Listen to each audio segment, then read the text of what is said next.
Companion Animals Subcommittee of the Agriculture and Natural Resources Committee will come to order. My apologies, I was presenting two bills and general laws. We're really overscheduled. We've got only two bills on our docket, but they're both important bills, and I am going to call Senator Boysko forward, and I'd like you to present Senate Bill 412 first, and then we can maybe have a conversation on 411 and see where that conversation leads us. Well, thank you, Madam Chair. Congratulations on your appointment to this, one of my very favorite subcommittees in the entire Senate.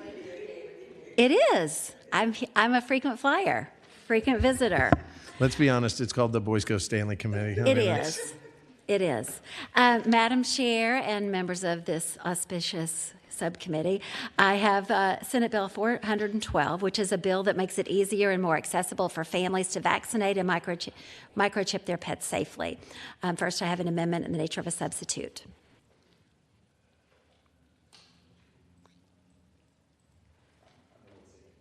Okay.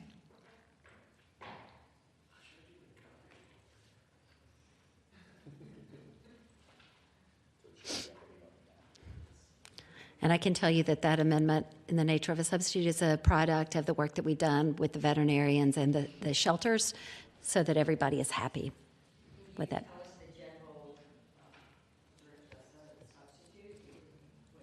Mm-hmm. Yes, ma'am.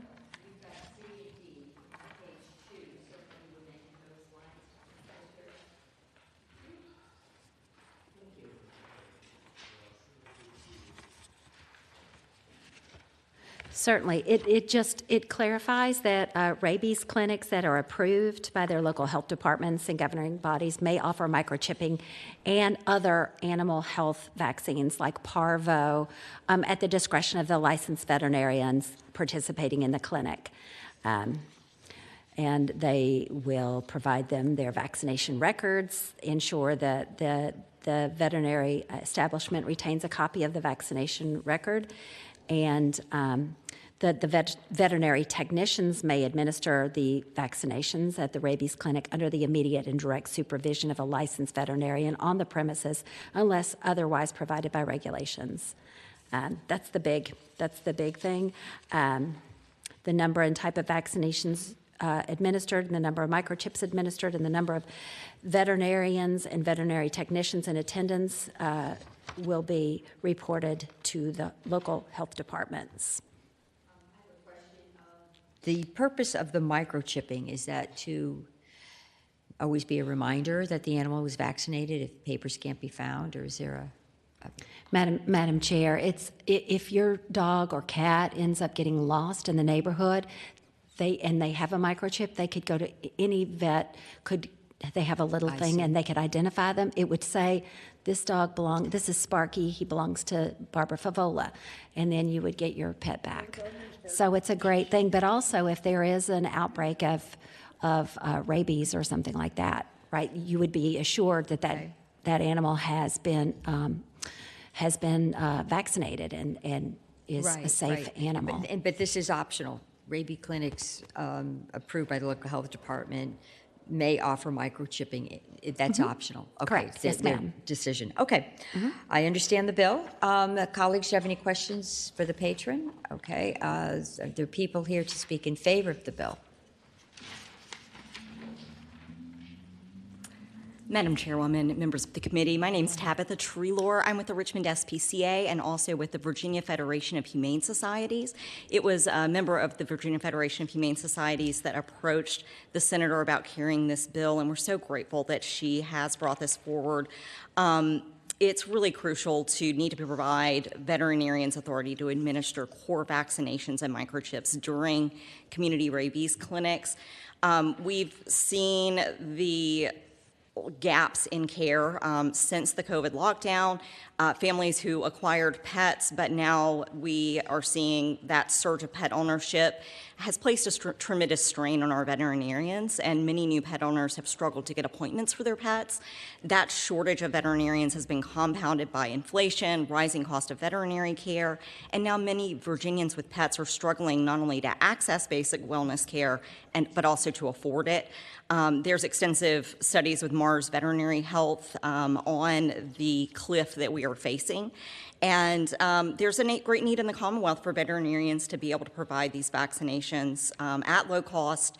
And current law, it prevents them to administer only rabies vaccinations during a rabies clinic approved by the Department of Health. This is a natural expansion to be able to meet the needs of that community.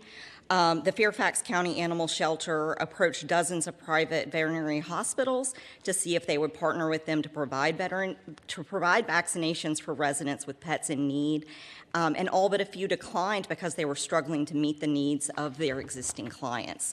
The recent offsite community rabies clinic that Fairfax County Animal Shelter had 243 pets receive a rabies vaccination. Over 150 of those also wanted to receive distemper and microchips that they had to, instead of being offered at that existing clinic, they had to get transportation to go to another place, and that is a huge barrier that we can avoid. I do think this bill's in good shape. Yes. We're going to adopt the substitute. Wonderful. And maybe the others can keep their remarks very brief. Absolutely. Sharon Adams, Virginia Alliance for Animal Shelters.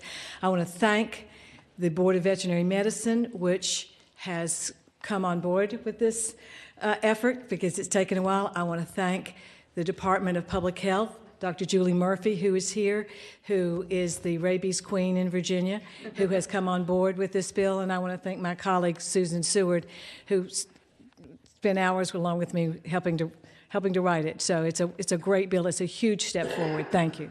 It does appear to be a good bill. Thank you, members of the subcommittee. Susan Seward, Virginia Veterinary Medical Association, and it was a privilege to get this bill in the shape it's in. We're happy that it's going forward, and it should help lots of animals. So thank you. Support Thank it. you. Good afternoon, Madam Chair, members of the subcommittee. I'm Daphna Nakminovich with People for the Ethical Treatment of Animals based in Norfolk, and we just want to express our support for the bill. Thank you. Thank you. Is there anybody in opposition to this bill? Okay, hearing none, I'd like a motion to adopt the substitute. Okay, all those in favor signify by saying aye. Aye. Okay, now I'd like a motion to, okay, a motion to move the bill as amended, and there's a second. And will the clerk open the roll? Senator Pekarsky? Yes. Senator Stanley? Yes. Senator Favola? Aye. Ayes 3, no 0. So fancy. I always have to be different. Okay, colleagues, good work. We're halfway through our agenda. Let's move on now to 412 and 411, Madam Chair.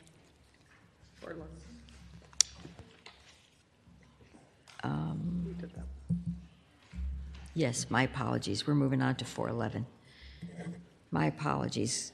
Okay, Senator Boysko. Thank you, Madam Chair. Today I have Senate Bill 411, which builds on our efforts from previous sessions to implement some measures of transparency in our animal testing at our publicly funded institutions. This legislation seeks to refine and enhance our existing framework, focusing on improving tracking and transparency of animal use in the Commonwealth.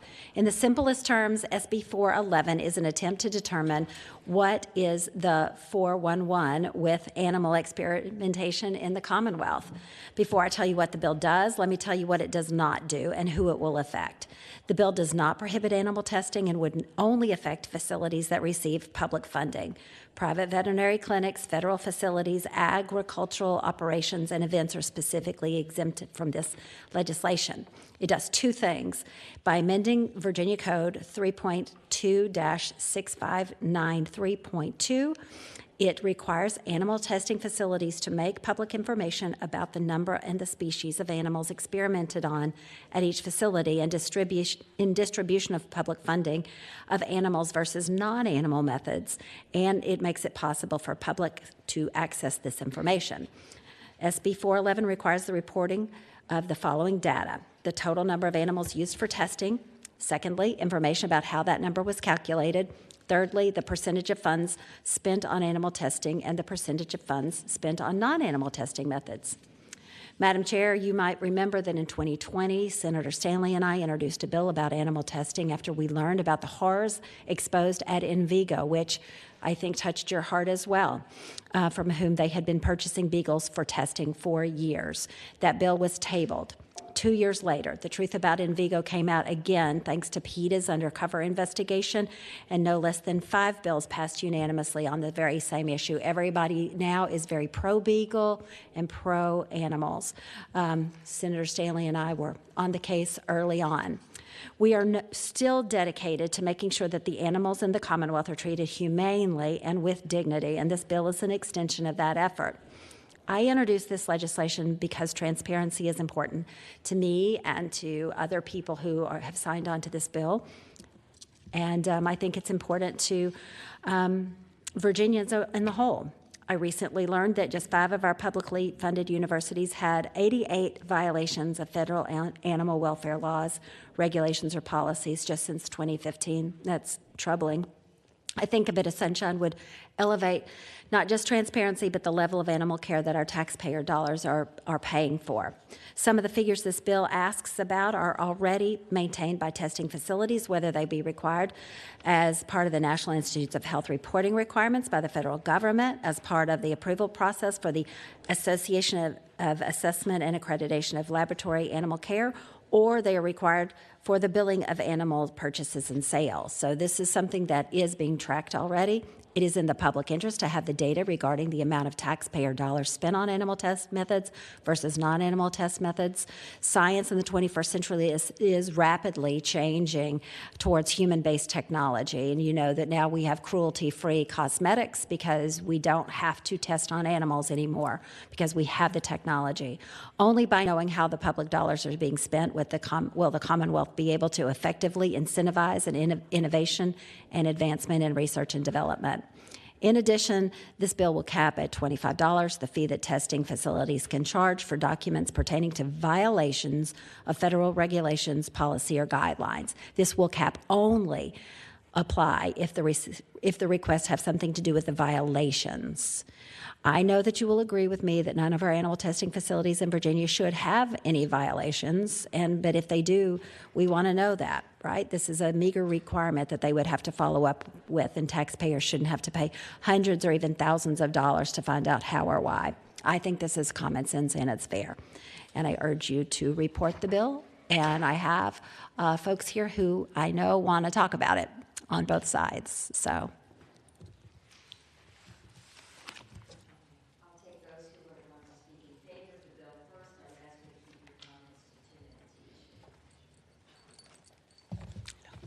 Good afternoon, Madam Chair and members of the subcommittee. My name is Daphne Nakiminovich, and I'm here on behalf of PETA and its 145,000 members and supporters in Virginia, many of whom attended a Virginia public university. In 2022, the most recent available data, the Commonwealth gave 5 of our public universities, Virginia Tech, UVA, VCU, ODU, and EVMS, more than $133 million for research and development. The universities also received a collective $785 million from the federal government for R&D. The approximate number of animals held at those universities, as reported by the universities themselves, is 189,000, including dogs, non-human primates, rabbits, pigs, sheep, birds, chinchillas, rats, mice, and many more. To put that in perspective, that's almost 3 times the total number of animals our animal shelters took in last year. Since 2015, those 5 universities, just those 5 universities, collectively have been in violation of federal regulations, guidelines, and/or policies 88 times. 34 USDA Animal Welfare Act, 8 of those criticals, 3 repeat, 1 critical/repeat, and 2 direct. 54 Office of laboratory animal welfare violations, which are self-reported. Violations include animals starving and dehydrating to death, animals deprived of veterinary care, universities failing to follow their own protocols and subjecting animals, in this case pregnant baboons, to multiple major survival surgeries, in this case C-sections, without legally required approval. This simple, sensible, and straightforward legislation simply seeks to have these public entities share data with the people who fund them. And it seeks justifiably to limit the FOIA fee for a request pertaining to federal animal welfare violations only. I'm going to skip some of these just to keep things short, but I will ask you, is it really too much to ask our public universities how many animals they have and how much money they spend on animal versus non-animal experiments?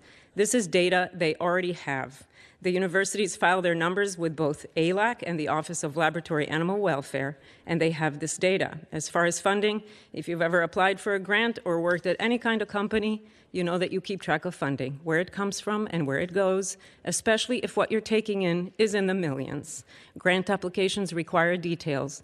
The Auditor of Public Accounts for the Commonwealth of Virginia audits our universities, presumably, and frankly, if they are not presently breaking down expenses on animal versus non-animal experiments, then they should, because Virginians expect and deserve truth, transparency, and accountability. Thank you.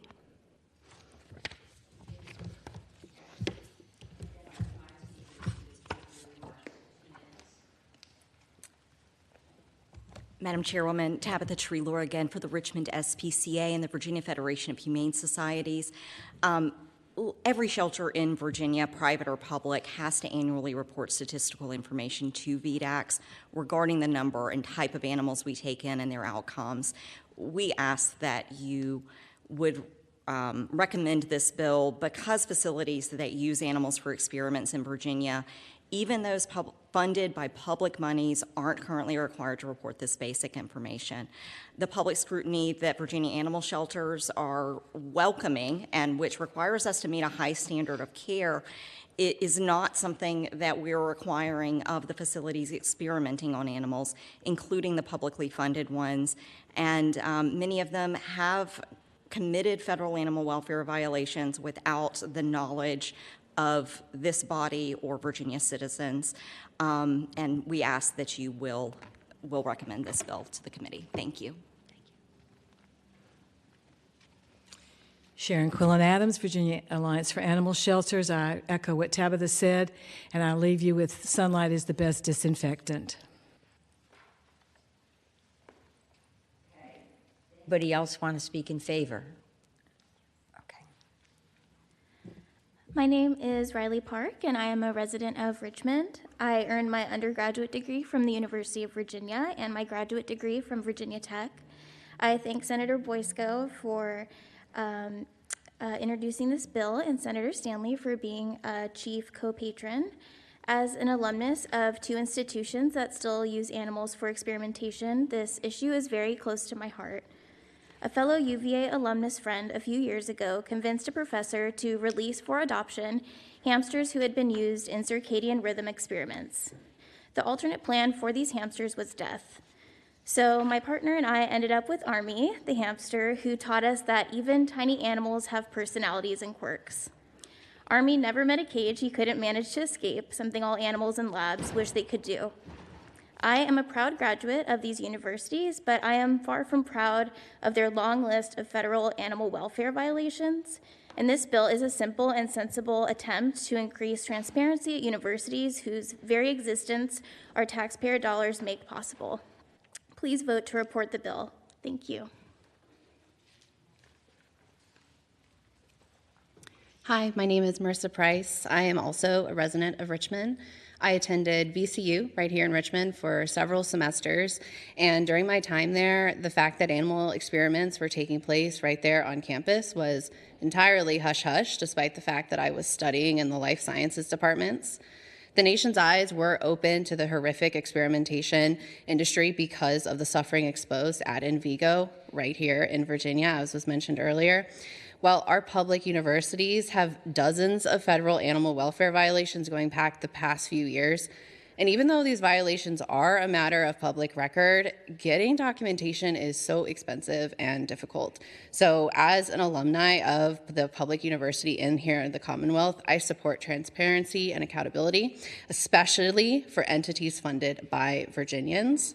So please vote to report Senate Bill 411. Thank you very much.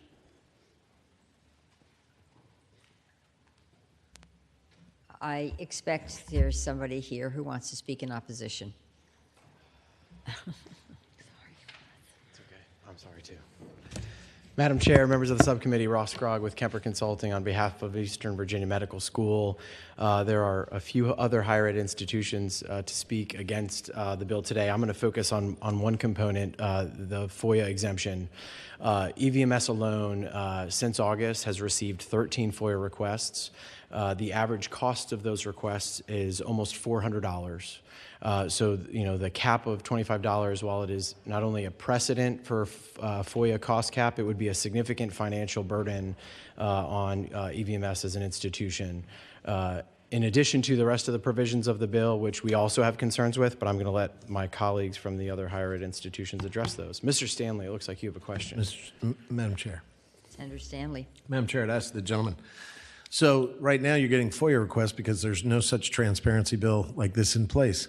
Would you not agree with me that if this bill was passed, that because you would be releasing this information into the general public where it could be consumed, that would actually reduce and or eliminate the very same FOIAs that you're now telling us about that are costing the school so much money?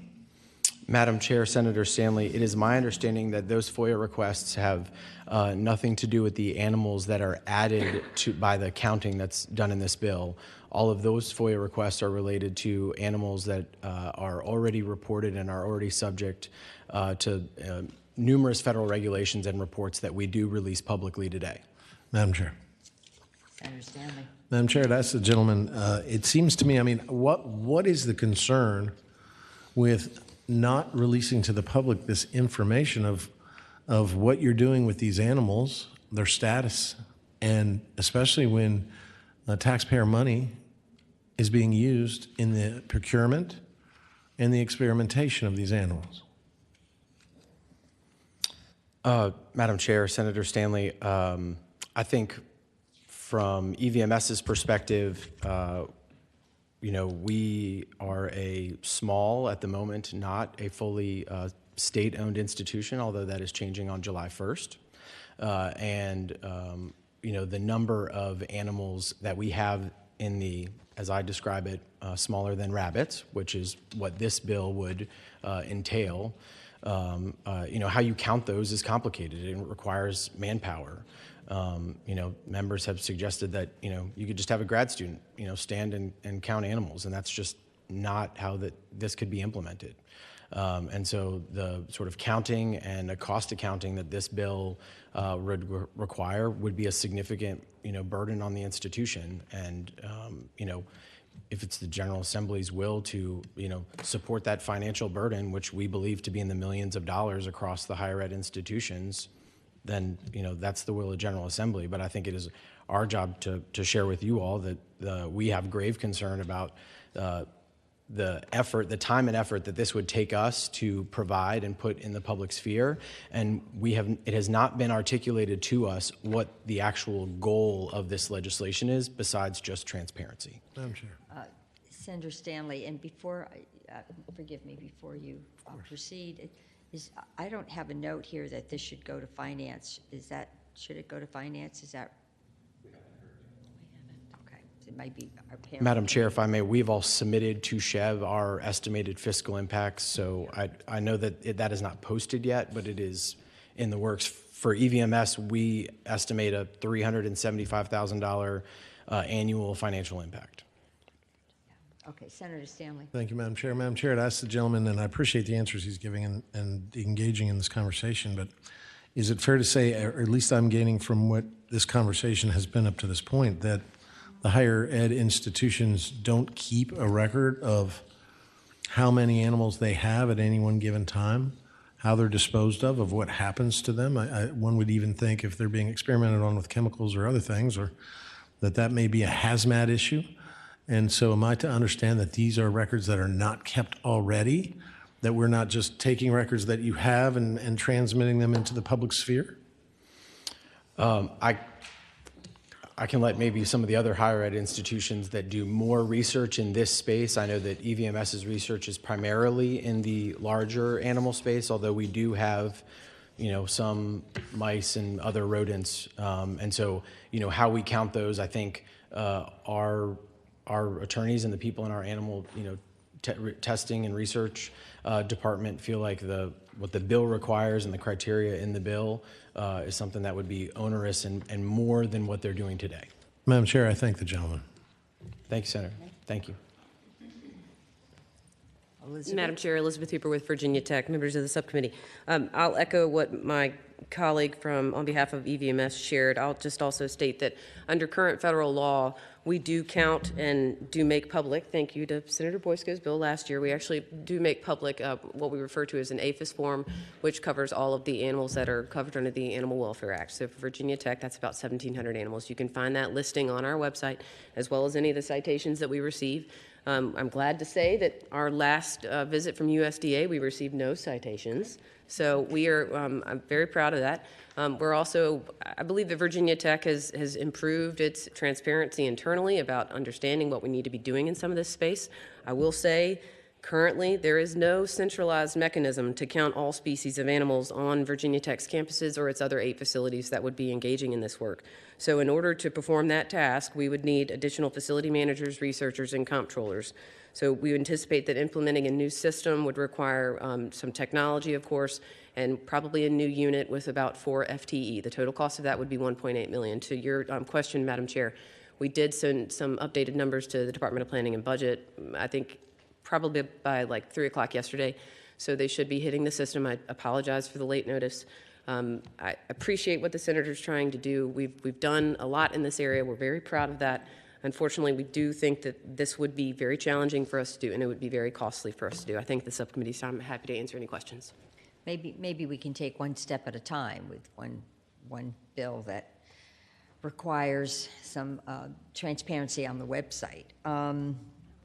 Okay, yes, next. Good afternoon, Madam Chair, members of the committee. Connor Andrews from the University of Virginia. Would echo the comments from Virginia Tech and EVMS.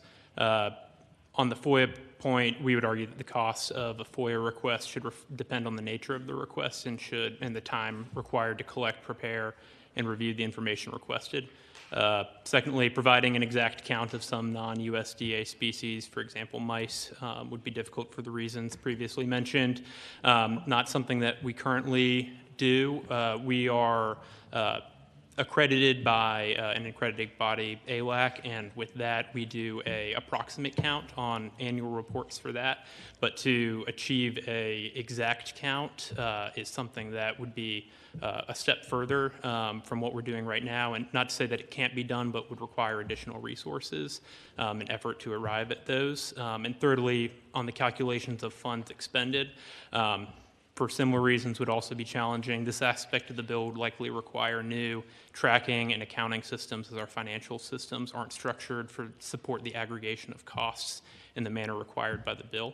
I'm happy to take any questions. Madam Chair. Senator Stanley. How many mice do you have at UVA that are used or housed for use in future scientific experiments? I don't have the most recent census count at a fingertip. But you keep a record, right? We have a census count of how many mice are housed, and we do that for billing purposes. So that would be something that I would be happy to find for you and pass along. Okay. So, Madam Chair. Senator Stanley. I'd ask the gentleman, is it fair then to say that you do keep records on how many rabbits you've got, how many mice you've got, how many dogs you have, how many cats you have, how many sheep you have, how many baboons or monkeys or whatever you have that in your system already, don't you? Because it's taxpayer money, correct? You'd agree with me there. So for the animals that would qualify under the AWA are the ones that we would report on our APHIS forms, which was what my colleague from Virginia Tech was mentioning. We are now posting links to on our websites. Those we have exact counts for. When it comes to non-AWA, non-USDA species, those are the ones that we do approximate counts for because those aren't required to be counted and reported on the APHIS forms. Madam Chair. Senator Stanley.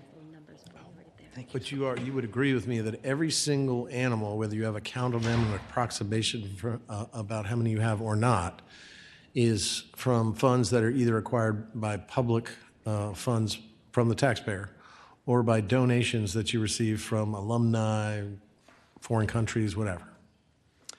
I don't know all of the funding streams off the top of my head. I'm sorry, Senator. Madam Chair. Senator Stanley. Don't you think it would be important for the public to know the disposal and how these animals, after they've been experimented with, are disposed of? I mean, you're putting them out into the, into the grass and the ground. You're grinding them up. Are you leaving them in dumpsters? Don't you think that's maybe something we should all know? I would hope they're not doing any of that. That's against federal law. Well, we don't know. I don't think they know. Do you know? Do you know how UVA is disposing of these things? Me personally, I'm happy to get answers for you from our research. Thank you, Madam Chair. Thank you. We want to think on the more positive side, Senator Stanley.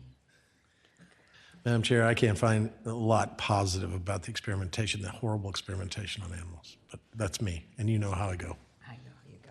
Yes, In vigo beagles, 2 words. you had a point there. You put me on here.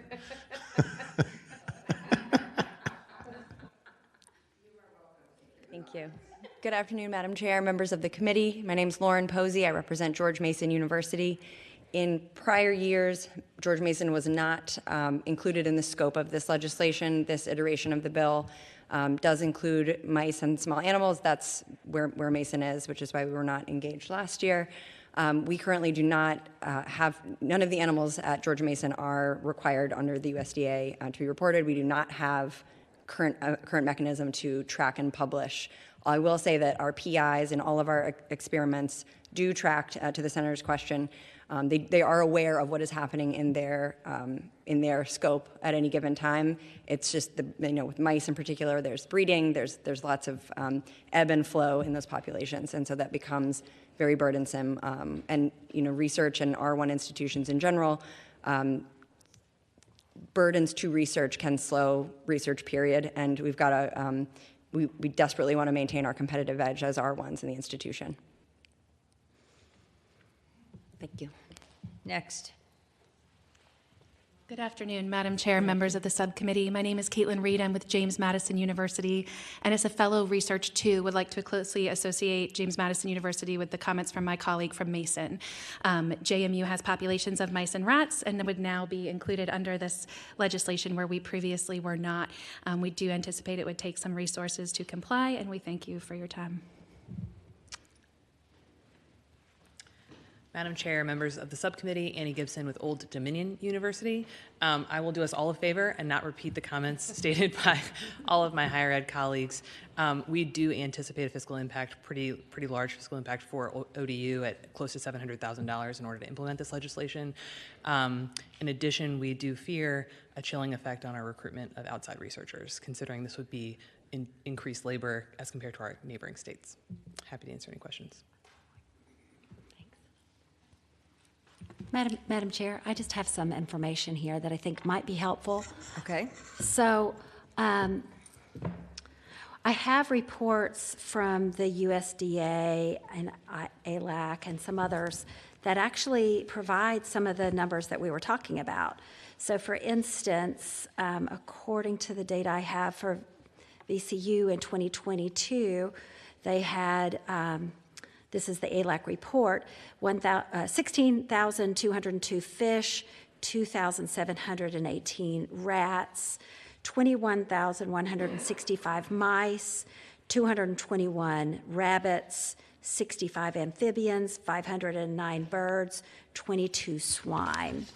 EVMS in 2022, I have a report, 46 old world primates, 1,790 mice, 459 rats, 30 chinchillas, and 25 rabbits. For UVA 2022 in their ALAC report, I'm not going to be able to pronounce this, phyronoid somatid and anal lizards, 1,916, 160 hamsters, 2 guinea pigs, 4,887 amphibians, 48,436 fish, 3,416 rats, 310 birds, 10 ferrets, 5 sheep, 29 electric fish, 233 rabbits. Virginia Tech's ALAC annual report from 2022, and they do theirs a little bit differently, 2,881 cages of mice, 50 cages of rats, 101 hamsters, 238 guinea pigs, 172 rabbits, 63 dogs, 665 birds, 136 tanks full of fish, 117 amphibians, 36 horses, 274 cattle, 140 sheep, 4 goats, 191 swine, 240 poultry, 88 big brown bats, 10 American least shrews, 24 gerbils. From Old Dominion, there were 26 cephalopods, 300 fish, 1,500 rats. These are estimates, I believe. 45 those were mice, 45 rats, 2 amphibians, 3 rabbits. The cycle reporting from March 22 through February 23, 43 rats, 55 cephalopods, 544 mice, 32 rabbits, 50 fish. And so I think, you know, the way my interest is having us get that report. PETA was able to get these records. They are being reported. I don't understand why this would be so difficult or burdensome to report this information to the Commonwealth of Virginia. Senator Boysko. Yes, ma'am. I do want to find a pathway forward. I don't know if it will include all of the information you want or the manner in which you want it. But my suggestion is maybe you take this bill by for the day and be open to an amendment which turns your bill into a Section 1 bill and has a stakeholder group that works on specifically the intent of what you're trying to do. We can ask VDAX to be with Chev. I think Chev has to play a role in this, and other stakeholders, and you can talk about, we can have a report back to us, and maybe the stakeholders agree, we can find a pathway forward in 2025. I don't think this is going to succeed the way it is in this shape, but there's some questions. Yes, sir. Senator Pekarsky. Sorry, thank you. For me, I'm just learning about these issues, so I know some of you have some background. Forgive me if you said it. What is the ALAC report you were reading from? Yeah, that's not something that I always know either. Let me tell you what it stands for. I'm sorry to be shooting through a lot of this stuff. The ALAC is, sorry. There's nothing like shooting through these things. The Association for Assessment and Accreditation of Laboratory Animals cares. Okay. And how is that obtained and where is that available? I will let my stakeholder speak. Okay, great. Because she knows all the technical stuff. ALAC is an industry group that is a voluntary accreditation. The laboratories can get accredited.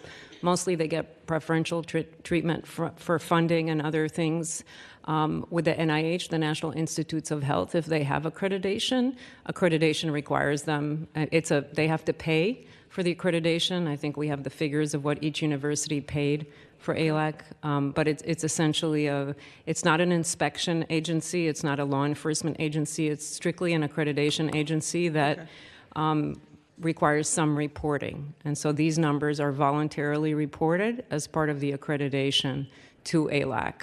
And it's the numbers, these are 2022 numbers, which are the most recent data available.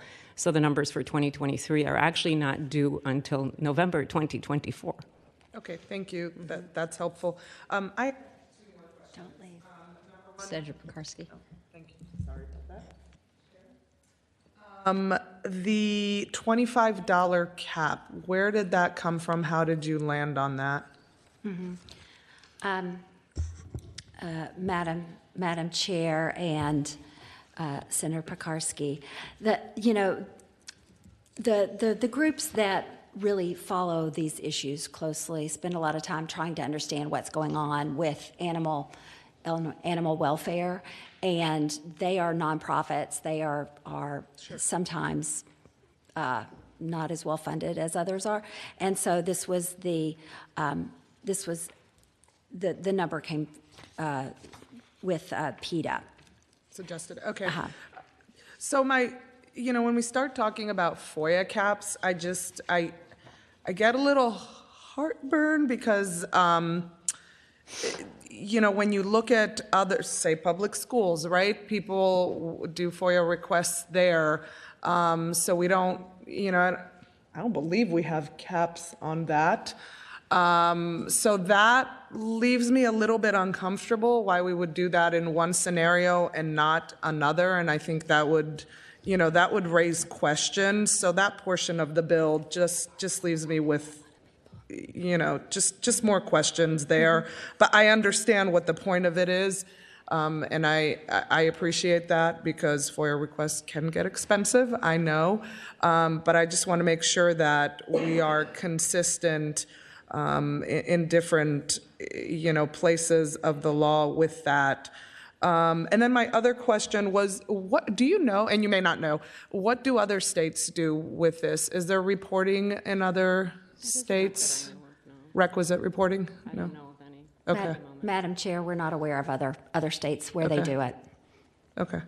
Madam Chair, I just would like to point out, when there are violations, there's no way to know this information unless it's FOIA'd.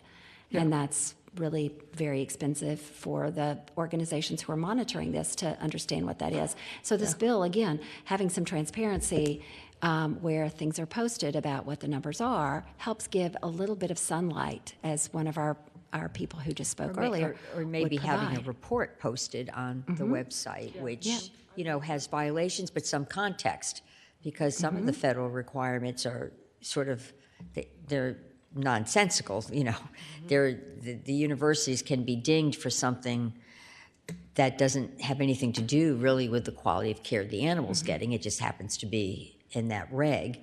But on issues where the quality of care of the animal's important, you may want to see that in a report. Maybe there can be a link to a report or something. Yeah. I think the FOIA cap is a big, big problem. If you don't like my work group idea, then I would scale this back to perhaps requiring links on their website to a report that describes their last audit or something contextual, because they can talk about the studies they're doing, they can talk about the federal grant, and then they need to talk about the animals, which are part of that component. This is just an idea.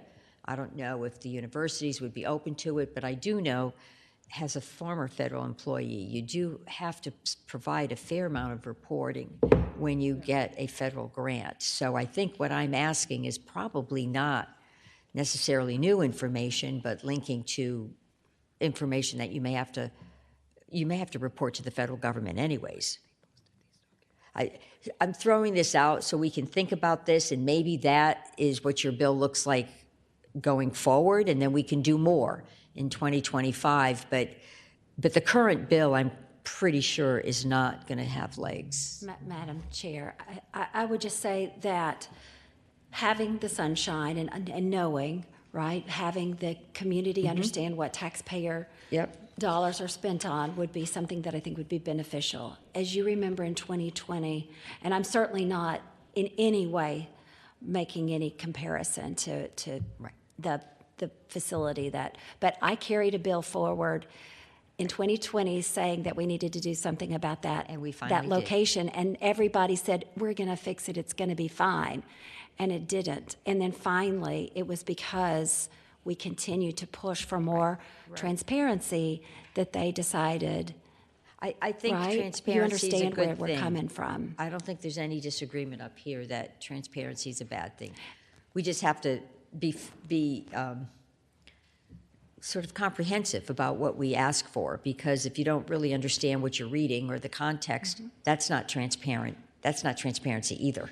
So I would ask you to consider another approach forward for this year. If you don't feel the task force idea is a good one, then I would think about requiring a linkage on their website to certain reports, and then see where that links. Elizabeth from Virginia Tech has something to say, and I would hope the universities would support the compromise proposal. Elizabeth. Sorry, Senator. Madam Chair, I just wanted to point out, actually, the link to the report was actually a part of the bill last year. Okay. So that's already found in the bill, starting on line 38, inspection report publicly available. I will say, speaking for Virginia Tech, I'm glad to be a part of a discussion of a task force of some sort. I think it needs to have a very appropriate grouping of people, but I also I caution everyone, and I've had this conversation with the senator just out in the hallway. I think establishing a baseline of numbers so that we can then show that the number of animals is decreasing is not where we're headed right now with science, and it's not what we're seeing with NIH and other federal agencies in terms of making drug discoveries, making discoveries in science. So that's what I would caution against, but always happy to continue the conversation. And I'm not sure the reports that were required last year are really as transparent as the senator would want. So why don't we go back and look at what was required last year and see how we can make that better? I think that's probably your best starting point. Okay. We're glad to work on something in the interim and come back with something next year. Madam Chair, would you be amenable to holding the conversation for a week and then letting us get together and sit down in a room, all of us? Yes, we can take this by for the week. Thank you. And if you have to do a narrow step to get this out this year, I would encourage you to walk down that path and then see where it takes us. Thank you. I appreciate it. Okay, very good. Thank you. Appreciate the time. Thank you. I will ask the clerk. I believe that completes our agenda. Is there anything more that this wonderful subcommittee should deal with? No? Okay. Motion to adjourn? And there's a second.